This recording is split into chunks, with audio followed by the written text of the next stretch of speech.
Hi, this is Eric Martin with Board Game Geek. I'm here with Ian Spiegelblum and Christopher Medina from Arcane Tinman, talking about the Spoils, Decade of Decadence, which is a new set, standalone apart from your normal series. I was wondering if you can talk about that. Maybe talk about the Spoils in general and then what you're doing here.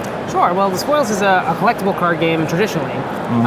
It's a fantasy card game, resource-based. It's a little bit more adult than Magic, but it was born out of Magic originally, and tried to... Not officially born out of Magic, but just inspired, I guess. Inspired, yes. It's in a similar vein. It's a resource-based card game to play all your other cards, but it has a little bit more freedom than some other games, a little bit deeper strategy. Not necessarily deeper, just more options in your turn.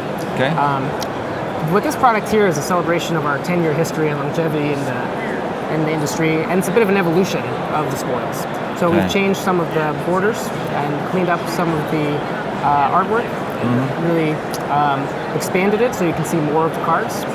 And we've taken 67 of the most powerful cards in the game, added 89 brand new ones, and made a cube product.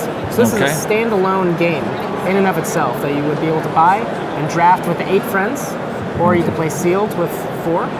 Or if you had 2 of them, you have a play set for your constructed events. Okay. All right, with a fixed set within here, and yet it can be mixed and matched with existing cards. Yep, exactly. As you wish. Okay. So what do we have in here? If you talk about how the game is played or some details here. Sure, yeah. So overview of it. When you open up your pack of Decade of Decadence, your sealed product, what you're going to do is sufficiently randomize all of the cards. This is the amount. There's 312. Yeah, I'll show. Yep, there's 312 cards in there. All right. Can you hear me? Yes. Wow, forgot to test. So when you open up your product of Decade of Decadence, there's going to be 312 cards. The object would be to sufficiently randomize them all and then create kind of makeshift packs the way you would with any other cube type product.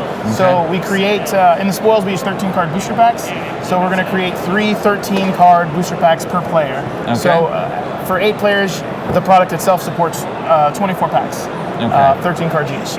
And then it just plays like any other draft where you would open it up, you would select a card, grab your card, and then you would pass it first to the left until all of the cards are done, and then to the right, and then back to the left. And then after that, you construct your 40 card deck and play against all of the friends. And it is designed for 8 players, but it can be played with less. You can fluctuate based off of however many you want. It even supports sealed if you would like, which for those of you who don't know what sealed is, you're going to create 6 makeshift packs after sufficiently randomize them, and instead of drafting and you're randomizing each set of packs, so you don't know which packs you're going to get. And you just kind of build your deck out of that if you're going to do sealed, and that supports with the math 4 players per. It's fluctuates based off the amount of friends you have to play with actively. Okay, and you talk about it being more open in terms of the gameplay. What do you give examples of that? So we really modeled this after the fan-made cubing format from other games, where you take the most powerful cards in the game and you put them together so that the mechanics of the games really shine. So what we mean is all the cards here are very powerful and fun and easy to understand. So some of the cards in Spoils history has been difficult for new players to comprehend, just because you're not familiar with the rules or you've never played the game before. These cards are very straightforward, fun, and powerful. So anybody that would like to pick it up can start playing immediately without having to worry about understanding 10 years of nomenclature or rules. Okay. What are we trying to do? Just kill the other players? So roles, in the Spoils, you are represented by a faction card. And your faction is an organization in this world called Lyridia, where cruelty runs rampant in every way. So you are the world itself is revolting against you. If you walk outside, lightning might strike you or a cloud might eat you while somebody else is trying to stab you in the back. But everybody just kind of takes this, in stride. So there's a lot of humor. We have cards called Drive-By Boobing, for example, for the rogues. Our bankers are literal fat cats and tax attorneys. So you, as a faction, are employing all of these different people from the world to try to destroy your opponent's factions any way you can in order to reap the spoils. All right. Okay. Anything else you want to describe? It's like the general pitch. That description of the game. Yeah, I mean that's the gist. The other really important thing to keep in mind is this is designed as a standalone product for you to be able to play at home, but it's also functioning as our core set. So right now we have several formats. As I said, this is a celebration of our history, but it's also an evolution to begin the next step of sports.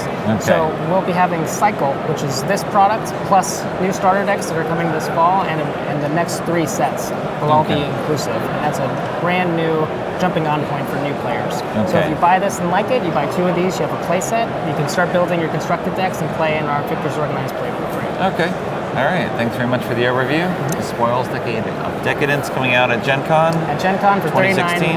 $39.99 a box. Okay, all right. Thanks very much for the overview.